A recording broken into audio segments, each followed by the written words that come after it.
Welcome friends, strong roots থেকে কোন 6টি আর্টিকেল প্রিপোজিশন তোমাদের অবশ্যই রেডি করতে হবে সেটা নিয়ে আজকে আলোচনা করব।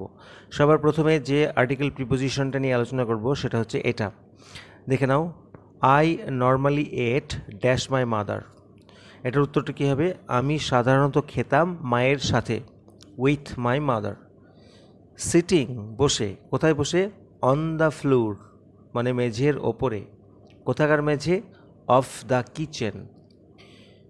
She would place a banana leaf before me. তিনি আমার সামনে একটি কলাপাতা রাখতেন। আচ্ছা, অনেক সময় বিফোরের ওখানেও ড্যাশ দিয়ে দিতে পারে, অন্য কোথাও না দিয়ে। তাহলে তোমাদের এটা অবশ্যই রেডি করতে হবে। তারপরে যেটা আলোচনা করব, 2 নম্বর, I was one dash many children. আমি ছিলাম অনেক শিশুদের মধ্যে একজন। তাহলে I was one of many children.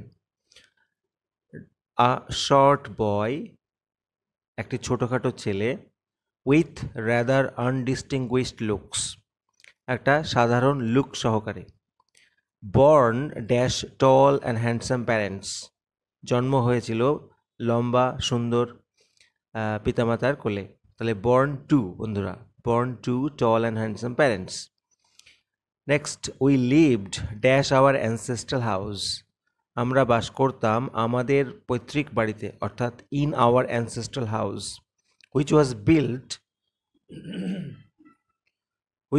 built, যেটা নির্মিত হয়েছিল, in the middle of the 19th century, ঊনবিংশ শতাব্দীর মাঝামাঝি। তাহলে in the middle of the 19th century। Number 3, the high priest dash Rameswaram temple.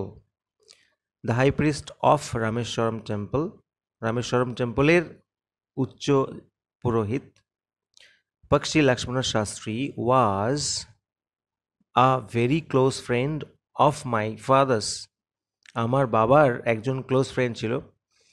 One of the most vivid memories, সুপারলেটিভের আগে দা বসে। তাহলে one of the most vivid memories of my early childhood is, খুবই ইম্পর্টেন্ট জায়গা, of the two men, মানে দুজন লোক সম্পর্কে, ইচ ড্যাশ ট্র্যাডিশনাল অ্যাটায়ার, প্রত্যেকেই পরে থাকতেন প্রথাগত পোশাক। তাহলে each in traditional attire discussing spiritual matters.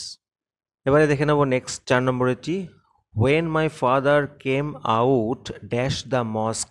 এখানে অনেকেই ভুল করে থাকে, came out from the mosque করে থাকে, কিন্তু বন্ধুরা না, when my father came out of the mosque, যখন মসজিদ থেকে বেরিয়ে আসতেন। আফটার দ্য প্রেয়ার্স, প্রেয়ারের পরে, পিপল অফ ডিফারেন্ট রিলিজিয়ান্স, বিভিন্ন ধর্মের লোক, উড বি সিটিং আউটসাইড, বাইরে বসে থাকতেন, ওয়েটিং ড্যাশ হিম, তার জন্য অপেক্ষা করত, waiting for him. Many of them, তাদের মধ্যে অনেকেই, অফার্ড বাউলস অফ ওয়াটার, জলের বাউল অর্থাৎ বাটি দিত, কার কাছে? Dash my father, to my father. Who would dip his fingertip, যে তার আঙুলের ডগাটা ডুবিয়ে দিত, ইন দেম, তাদের মধ্যে অর্থাৎ বাটিগুলির মধ্যে, অ্যান্ড সে আ প্রেয়ার, এবং একটি প্রার্থনা বলতো।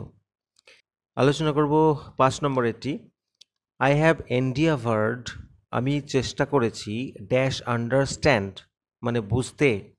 তাহলে টু আন্ডারস্ট্যান্ড, কি বুঝতে চেষ্টা করেছি?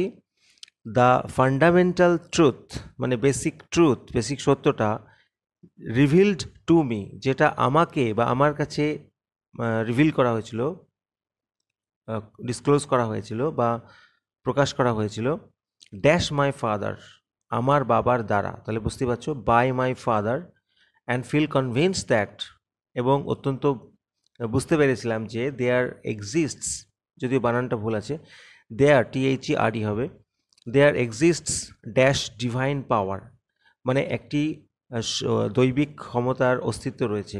তাহলে এ ডিভাইন পাওয়ার।